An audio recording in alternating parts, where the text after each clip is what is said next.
The government has signalled there will be no more formal consultation with business groups on immigration policy as it begins drawing up a new system for the post-Brexit regime. Instead, ministers will rely on a long-awaited report from the Independent Migration Advisory Committee, MAC, which will be unveiled in Westminster this morning. It is understood that the immigration bill will be brought forward in March. Although Downing Street has remained tight-lipped about what it might look like, with the MAC report under lock and key, it is thought that Boris Johnson is keen to scrap the proposal of a salary threshold of £30,000 that was originally touted under Theresa May. The proposed net migration target, which May had insisted remain in the face of widespread criticism, is also expected to be shelved.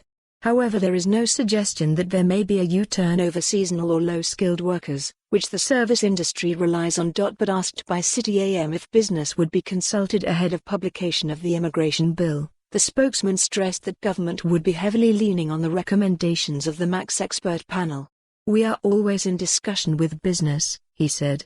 "But we commissioned the MAC work, that has taken a bit of time, and once it has been reported we will look at their proposals and bring forward our immigration bill."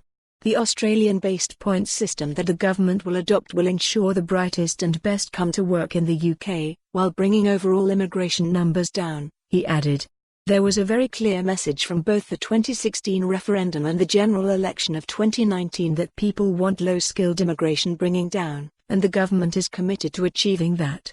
Last week more than 30 UK trade bodies, including the Confederation of British Industry and British Chamber of Commerce, wrote an open letter to on.But offering help in designing the new immigration system.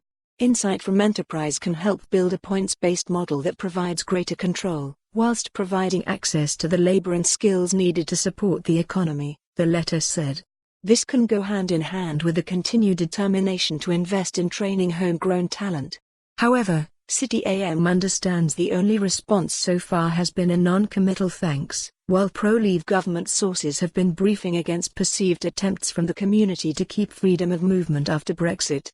The letter could not have been worded in a kinder way to say we know freedom of movement is moving, that immigration is complex, and here is a suggestion about how you put in a system that does both things, meets public concerns about migrants and helps keep our economy open, said one industry insider.